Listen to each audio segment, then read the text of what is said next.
Well, it's been a quiet week in Lake Wobegon, Minnesota, my hometown, out on the edge of the prairie.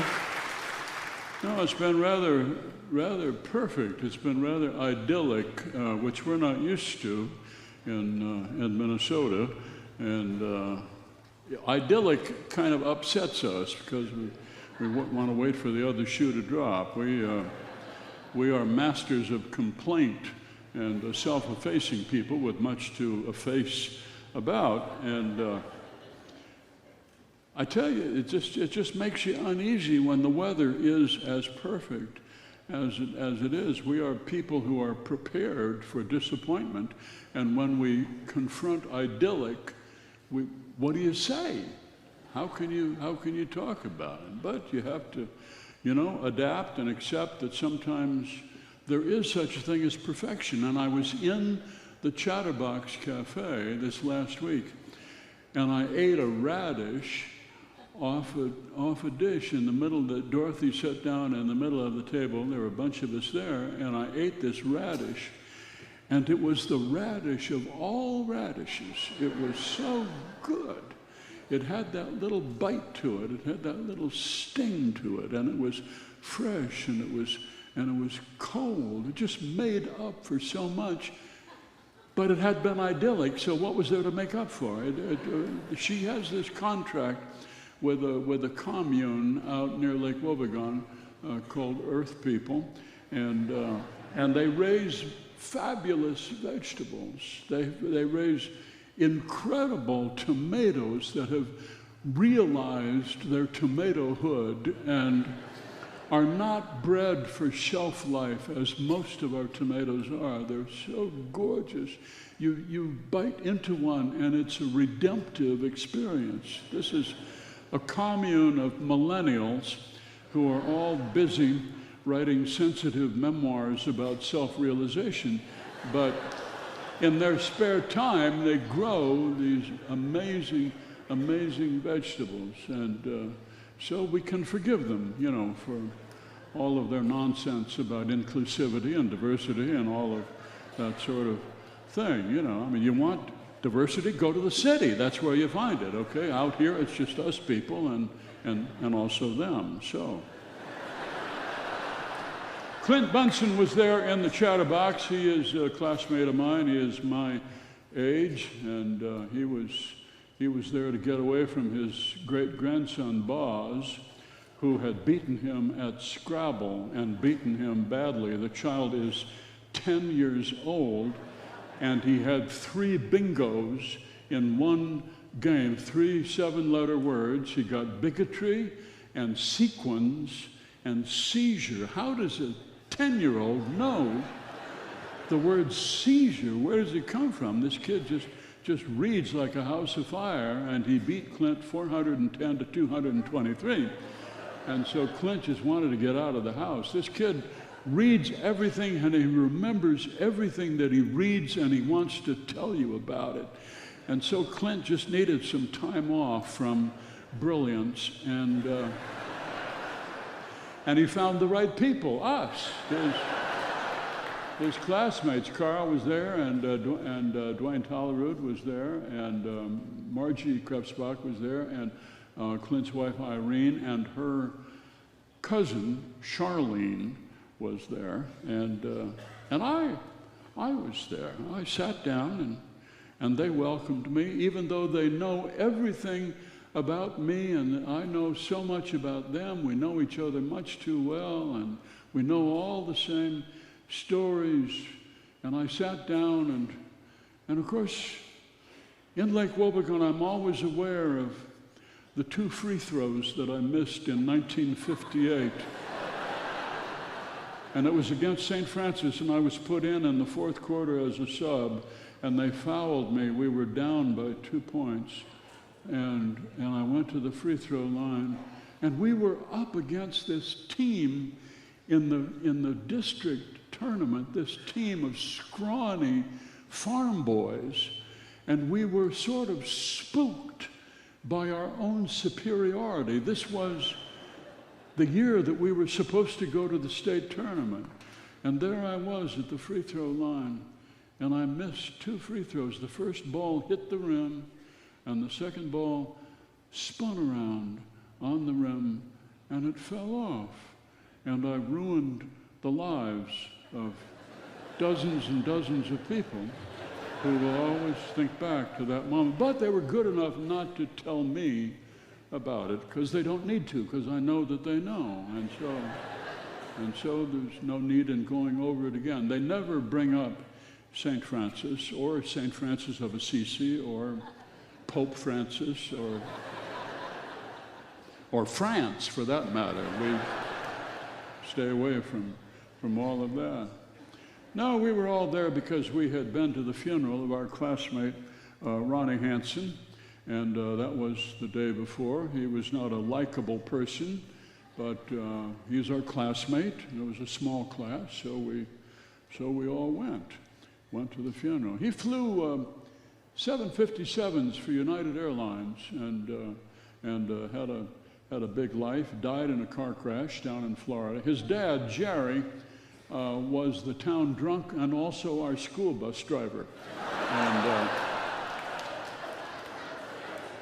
both positions were open, and he filled them both. He would drive steering with his knees and had a cigarette in one hand, and he had a coffee cup in the other, which he kept flavoring from a bottle that he kept under the seat. And he watched us kids in the mirror on the visor over the window, and he looked at us closely, and he said, "Any one of you kids rat on me, believe me, I will know who it is, and you will be awfully sorry for a long time to come." Anyway, Ronnie was rather successful, and he had a big house, and he had a beautiful wife, and collected paintings, lived down on Cedar Lake in Minneapolis. He was successful right up to the day that he died. His wife and so forth. He used his free miles to fly around the country to visit his girlfriends in Florida and in California while his wife was doing volunteer work in Minneapolis. And that's the sort of man he was. The last time I saw him was at the class reunion a couple of years ago, and we were standing side by side at the urinal trough in the men's room, and he looked over at me and he said, "That looks just like a penis, but it's so small." And I turned towards him and I said, "That's an awfully immature thing to say, Ronnie." And then he jumped back because his leg was all wet, and he slipped on the wet floor, and he fell on his right wrist, and he broke his wrist, which he didn't know about until he got up and he tried to take a swing at me, and then he heard this terrible crack, and the sheer pain brought him down to his knees, and he cursed me. And you realize at a time like this that there are so few really good curse words in English. You have to repeat them over and over and over again. There aren't enough for what you need in that sort of a situation. Anyway, he died in Florida. He was in a big hurry to meet his girlfriend, to get naked, and he just had a couple of hours in between flights, and he was going 80 miles an hour, and he went over a hill, and suddenly the road turned yellow with bananas that had fallen off a truck with a busted tailgate. And Ronnie hit the brakes, which is the wrong thing to do when you're driving on bananas. And he skidded 300 feet, and he crashed into a eucalyptus tree, and he died. You could smell the eucalyptus in the coffin when they brought it back. He smelled like a cough drop. Anyway, his sister Rhonda persuaded the Lake Wobegon Herald-Star to print an obituary in which she said that he'd gone to Florida to visit his friend Father Antonio of Christian Brothers Mission, who was dying of cancer, and for whom Ronnie had flown supplies to impoverished children in Nicaragua. And he was hurrying because Father Antonio was close to death, and he was coming over a hill, and he saw 3 orphans from the orphanage starting to cross the road, and he aimed his car right into the tree, and the cop who peeled him off the tree heard his last words. He said, "Digitales a los niños que Deo amas." Tell the little ones that God loves them. Which, if you knew Ronnie, you'd know is pure fiction, and never spoke any Spanish in his life. And we all agreed and knew that, the bananas and the naked woman waiting for him, that was the heart of the story. But, if it made anybody feel better to be lied to, then I guess that's that. And just then a stranger walks in who we recognize vaguely, but it's been so long. It's been 30-some years since we saw him. Kyle. We remember his name. He is Darrell Tollerud's second cousin, once removed. And he went south, and we haven't heard a word from him since. He sat down, we said, "Long time no see," and he introduces his wife, Melissa, and they sit down with us, and we offer him radishes and tomatoes. And I was not going to mention what I remember Kyle for, the equivalent of the 2 missed free throws. I remembered him very well the last time I saw him, but I wasn't going to bring it up. But Charlene did, because she had not been there when it happened 30 years ago. And she said, "I've always wanted to meet you because I heard so much about that time that you were flying on a parasol over the lake, being towed by a speedboat, and you were carrying your grandma's ashes along with you, and the boat swerved to avoid a pontoon boat that was carrying 22 agnostic Lutheran pastors. And you fell in the water, and the speedboat towed you underwater at high speed, and you lost the ashes, and it tore the swim trunks from your body. And then you rose out of the water, and you flew naked in front of everybody. And I just always was curious. Did I get all? And you almost crashed into a hot air balloon, if I got that story right. Isn't that right? Well, Darrell said it wasn't a parasol; it was a parasail. Very different. And they were not agnostics. They were Lutheran pastors who simply felt that the Lutheran Church should be open to all deists and welcome them to communion, whether or not they believed in the other 2 or not. And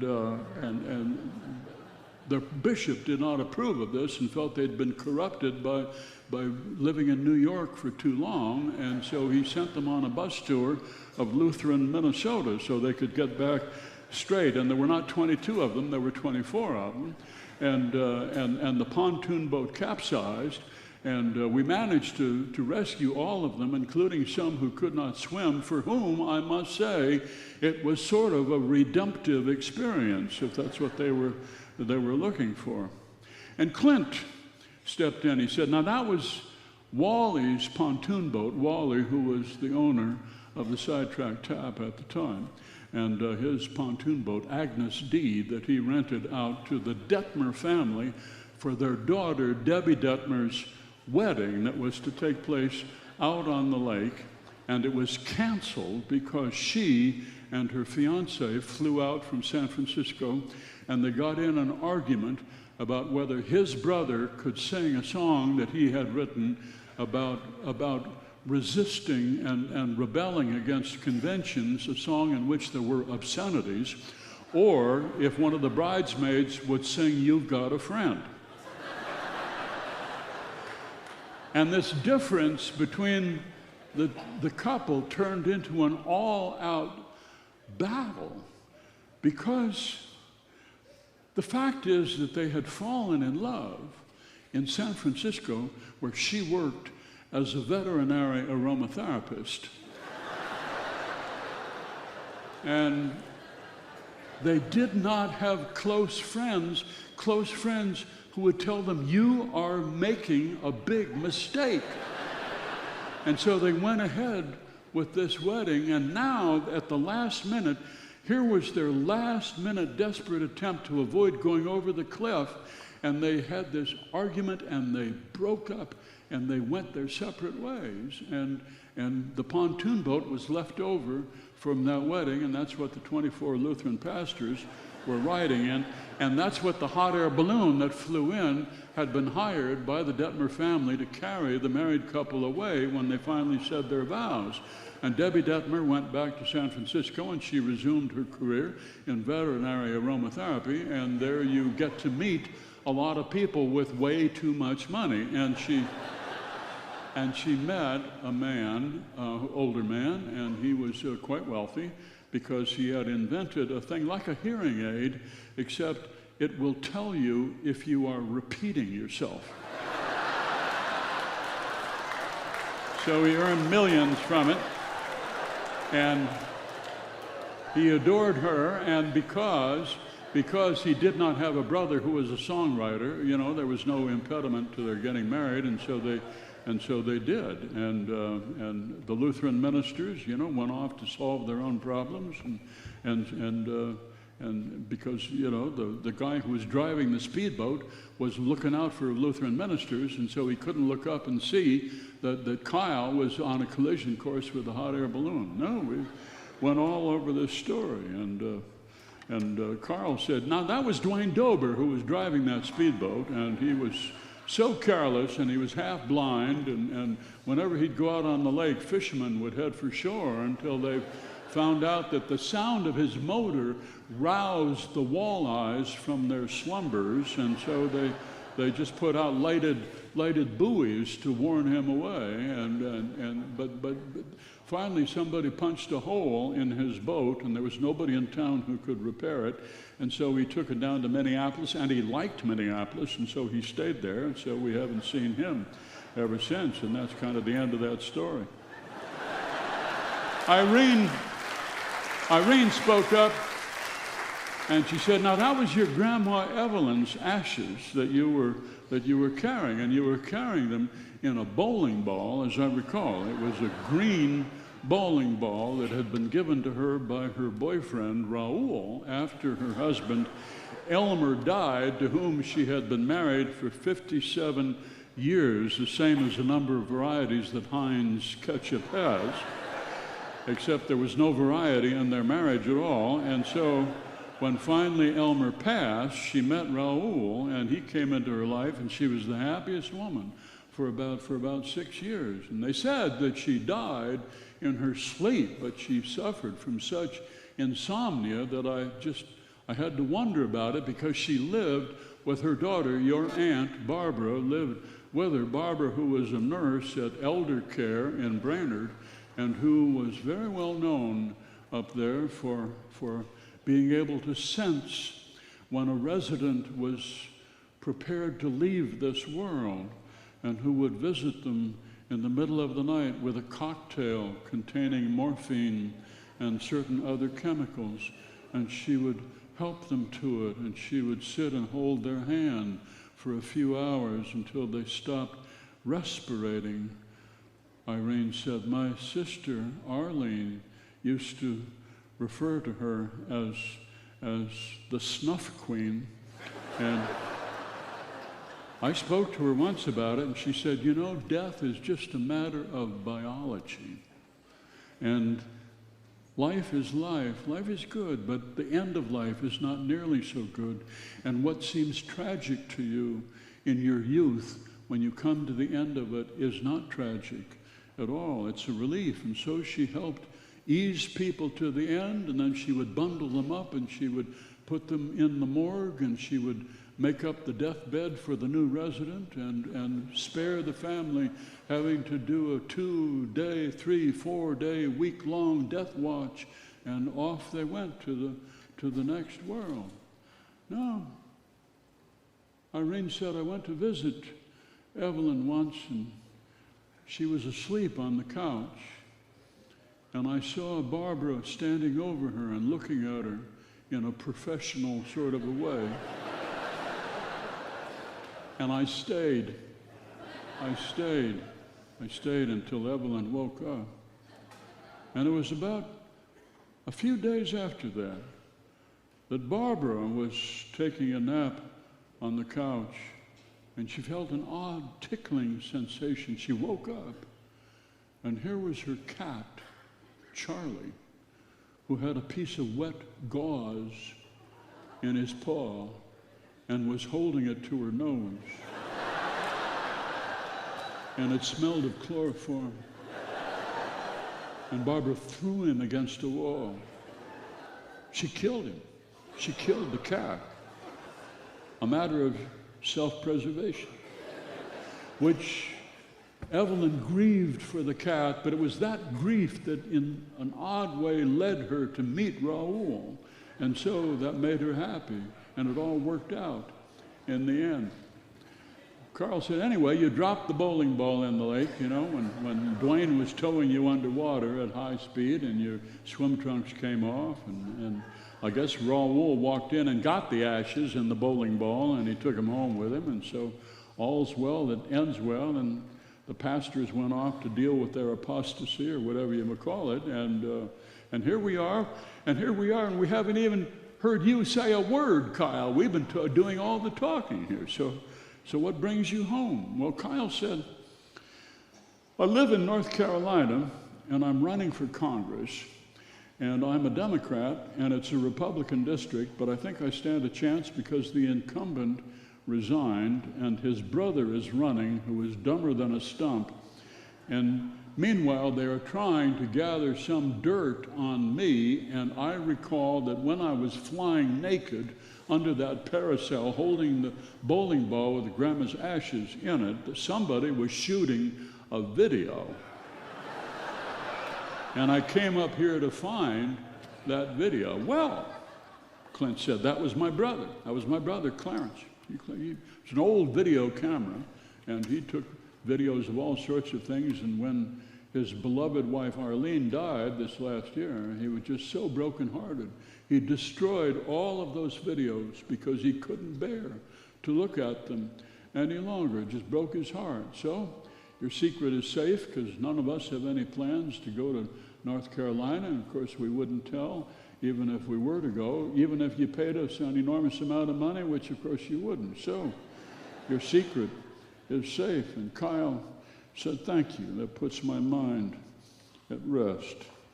It's a story about the death of a beloved woman, Arlene, who died, and her death wiped out an embarrassment from the past that might have kept this young man from pursuing his opening to make something of himself.